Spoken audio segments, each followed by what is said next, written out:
नमस्कार दोस्तों, ध्यान ऊर्जा में आपका स्वागत है।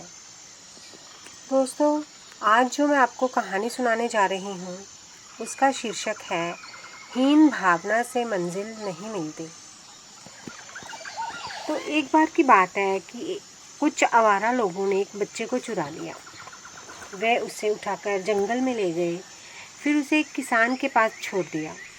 उस किसान से उन्होंने कहा कि इस बच्चे के माँ बाप की मृत्यु हो चुकी है। वे बहुत निर्धन और निकम्मे थे। बाप शराबी था और माँ चरित्रहीन। उस बालक का पालन पोषण इसी हीन भावना के प्रभाव से हुआ। उसके मन में ये बात बुरी तरह से बस चुकी थी कि वह गरीब घर का है। उससे लोग यही कहा किया करते थे कि तुम जीवन भर कुछ नहीं कर पाओगे, तुम कभी भी बड़े आदमी नहीं बन पाओगे, क्योंकि तुम गरीब हो, निर्धन हो, छोटे वंश के हो, तुच्छ हो। इन विचारों के बीच में ही वह पलकर 12 वर्ष का हुआ तो उस जंगल में घूमने के लिए एक आदमी अपनी पत्नी के साथ आया हुआ था। वह बहुत उच्च कोटि के विचारों के ऊंचे घराने के लोग थे। वे लोग उस लड़के के मकान के पास ही ठहरे थे। उनका एक बेटा भी उनके साथ था। एक दिन उस भद्र पुरुष ने उस लड़के को अपने पास बुलाकर कहा, बेटा, हमें खाना बनाने के लिए थोड़ी सी लकड़ियाँ ला दो ताकि हम रात का खाना बना सकें। ठीक है, मैं आपको लकड़ियाँ ला दूंगा। आप मेरे रहते हुए किसी प्रकार की चिंता न करें। लकड़ियों के अलावा भी यदि कोई काम हो तो बताएं, मैं आपकी हर प्रकार की सेवा के लिए तैयार हूँ। ये कहते हुए लड़का जंगल से सूखी लकड़ियाँ लाने के लिए चला गया। थोड़ी देर के पश्चात वह लकड़ियाँ लेकर आ गया तो औरत ने इसके बदले में कुछ मुद्रा बच्चे के हाथ पर जैसे ही रखी तो उसने बच्चे की गर्दन पर एक पैदाइशी चिन्ह देखा। ये तो मेरा खोया हुआ बेटा है, मेरा बेटा। वही गर्दन पर काला तिल जो पैदा होते समय इसकी गर्दन पर था। वह खुशी से चिल्लाने लगी। उसने बच्चे को बहुत प्यार किया, उसे अपनी छाती से लगा लिया। इस भेद के खुलने से पहले तक तो वह बच्चा अपने आप को तुच्छ ही समझता रहा था।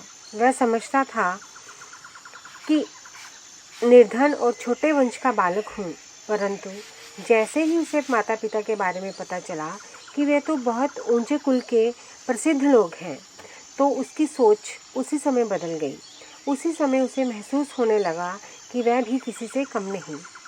उसके मन में जो महान तत्व छिपा हुआ था, उस जानकारी ने उस तत्व के द्वार पर सारे ताले खोल दिए।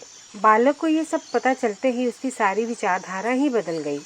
अब तो वह अपने आप को भी महान बनाने के सपने देखने लगा।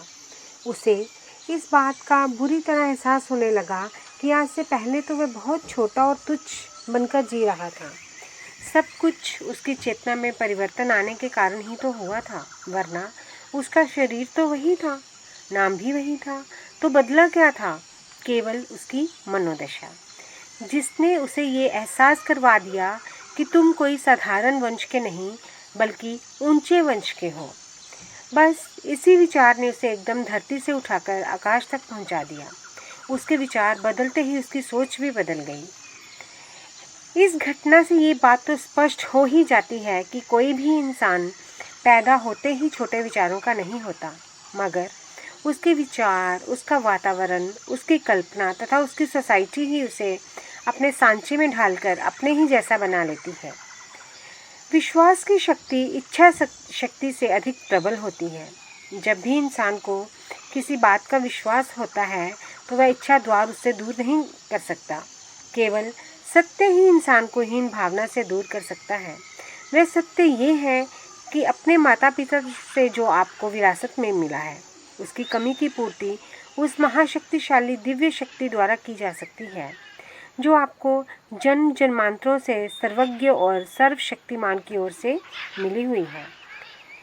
मानव अपने बारे में जो भी धारणा बना लेता है, वह अपने जो भी कीमत लगा लेता है, उससे दूर हम नहीं जा सकते और इसी कारण अपने कर्मों के परिणामों से सुधार नहीं ला सकते, क्योंकि हम अपने जीवन में अपने सामने जिन आदर्शों को लेकर चलते हैं, उन्हीं के अनुरूप हमारे अंदर की शक्तियाँ कर्मों का परिणाम पैदा करती हैं।